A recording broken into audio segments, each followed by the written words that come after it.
Another busy day at school for these 250-something children.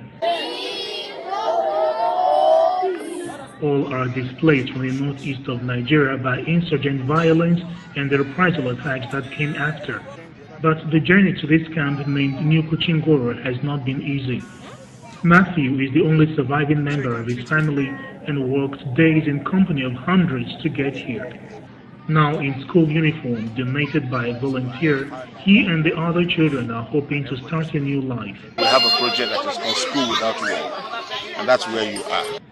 Olatunji David of Life Builders has been working with the children since December 2013 and seen their numbers grow from 8 to 250. When we started in December, I can tell you authoritatively that 95 to 100% of them couldn't speak a word of English. My wife and I actually started coming here to teach them by ourselves, and we needed to hire an interpreter to be able to communicate with them. But today, English is the lingua franca around here. Every child can speak a word of English. They are looking healthier, they are looking better. They've also learned basic sanitation, but a more pressing issue is to reverse what damage insurgency has done to their schooling and childhood. We learn about love, how we care for people. And how do you care for people? If somebody do wrong for you, you can forgive him. What were you taught in Mass? We learn about multiplication.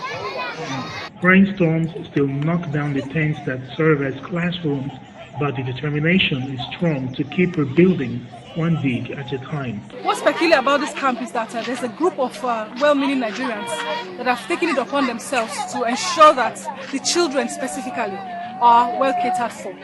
What do I mean by that? They've provided them with good education, they've provided them with uniforms, as you can see in the background, they've provided them with fun activities.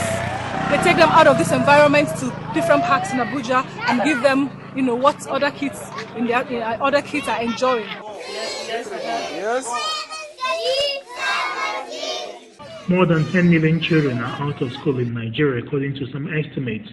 The newest of them fled burning classrooms and deaths to get to this, another camp at Area 1 in Abuja. They've been displaced once more from a building under construction to live in tents on open land.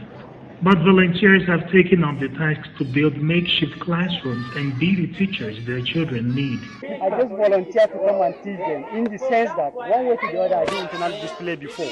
I know the pain that they are passing through. That is why I just take my time. My family has gone down before. So that is why I'm just trying to intervene on them. Let them be, their voice should be here. People should come and intervene. In all, some 632 children are back in the nearest thing they can call a school.